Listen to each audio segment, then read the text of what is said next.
If I could send you one image from the future, it wouldn't be a penthouse. It wouldn't be a luxury watch. It wouldn't even be a giant number on a screen. It would be a Tuesday.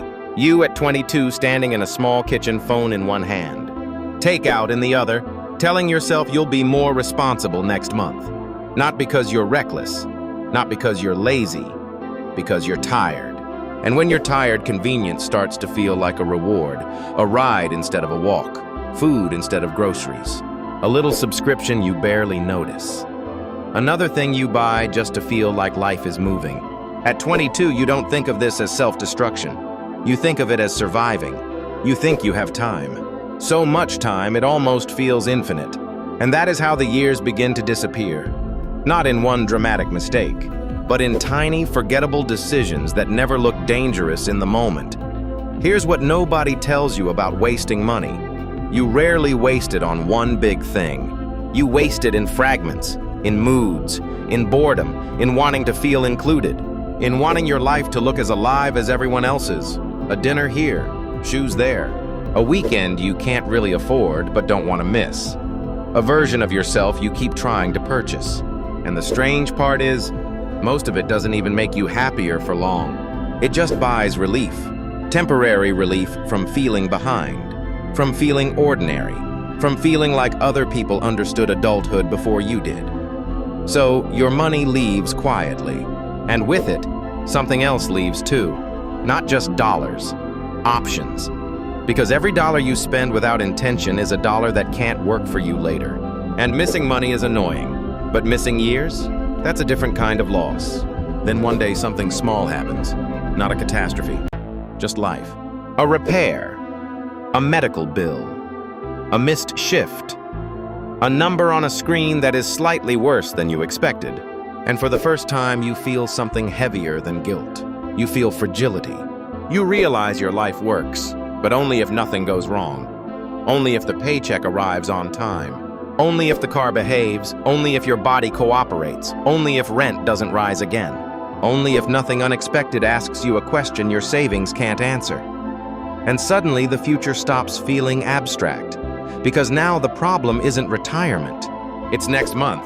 That's the moment everything changes. Not when you become ambitious. When you become tired of being easy to break. You don't discover investing the way movies discover destiny. No thunder, no dramatic breakthrough, just one honest moment. Maybe it's a chart. Maybe it's a book. Maybe it's a sentence from someone older than you who already lived the version of life you're drifting toward. And suddenly you see it. Wealth is not built by intensity. It is built by direction. By taking money that used to disappear and giving it a job before life gives it another excuse. For the first time, compound growth doesn't sound like finance language. It sounds like a different relationship with time. You realize investing is not about becoming rich next year. It is about refusing to let every year of your life remain disconnected from the next one. That idea embarrasses you a little. Then it calms you. Because if the answer is consistency, you don't need to become extraordinary overnight. You just need to stop leaking. So you make the most unglamorous decision of your 20s. You stop performing wealth, and you start building stability. First, you make your life a little less fragile. You stop pretending an emergency fund is optional. You stop calling expensive debt manageable just because it's normal. Then you automate the first transfer. It is almost comically small. Small enough to feel irrelevant. Small enough to make your old self laugh. But it leaves your account before your mood gets a vote. And that changes everything. Because the first real win is not the return. It's the removal of negotiation. You are no longer asking yourself every month whether you feel disciplined. You are becoming the kind of person whose money moves before temptation arrives. Not into some fantasy, not into 5 risky picks you'll obsess over, into something broad, quiet, diversified, boring enough to survive your emotions. Then comes the part nobody posts. The months where nothing dramatic happens. You keep working, you keep transferring, you say no more often. You wait a day before buying things, you cook sometimes, you read a little. You learn enough to stop being intimidated, but not so much that you mistake curiosity for wisdom. The market rises, then falls, then rises again. And slowly, something unexpected starts compounding alongside the money.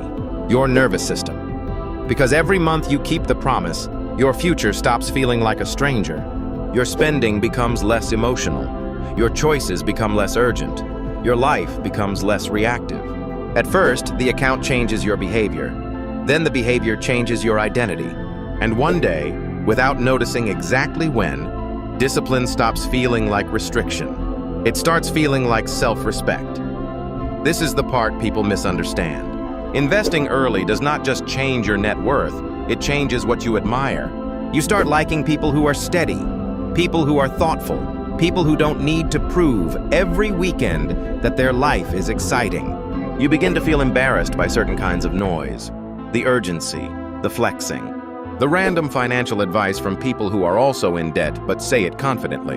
Your life gets quieter, cleaner, not perfect, still ordinary, still stressful sometimes, but no longer drifting. You are not becoming better than anyone. You are becoming harder to manipulate, harder to rush, harder to impress with things that only look expensive from far away. And that is when you realize something else compounds too: standards. Then life begins to split. Not cleanly, not morally, just quietly. Some of your friends keep living exactly the way all of you started, still telling themselves the next raise will fix it, still buying relief, still calling chaos a personality trait. And because you love them, you notice something painful. They are not less intelligent than you. They are not less capable than you. They just never built the small systems that protect a life when motivation disappears. Meanwhile, your life does not look glamorous, but it does look different. You have cash when something breaks. You have less panic in your chest. You have choices that used to belong only to future you. They may still have bigger weekends, but you have quieter mornings.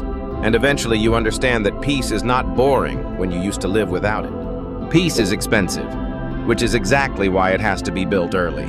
And then, because life respects no narrative arc, it tests you. A downturn, a layoff scare, a bad quarter, a season where the market is red and your mind starts whispering old sentences. Maybe this was pointless. Maybe I should stop. Maybe I need the money now. Maybe I should wait until things feel safer. But this time, you are not standing there empty-handed. You have a buffer. You have lower fixed pressure. You have a plan that was built for uncertainty, not for perfect conditions, so you do something that looks unimpressive from the outside. You stay calm. You adjust where necessary. You keep the long game intact, not because you enjoy volatility, because you finally understand that the whole point of preparation was never to avoid fear. It was to avoid betrayal. To make sure that in a hard season, you don't become the person who panics and sells your future for temporary relief. So what do you actually get if you start investing at 22? Not magic, not escape from work, not a movie version of success. You get margin. You get the ability to open your banking app without dread. You get the ability to survive a bad month without feeling your whole identity collapse. You get the ability to choose work more carefully, to leave something toxic a little sooner, to help your family without destroying yourself, to rest without guilt because you know your life is not balancing on one paycheck and a prayer. You get time working with you instead of against you. And maybe the strangest part is this: years later, when people look at your life, they will think the difference was money. But you'll know the truth. The difference was that one version of you kept postponing peace, and another version started buying it early. So if you are 22 now, or 24, or 27, or later than you hoped, start anyway, start small, start boring, start before you feel fully ready. Because one day, the future version of you will look back and realize the greatest thing you ever invested in was not the market. It was your own ability to breathe,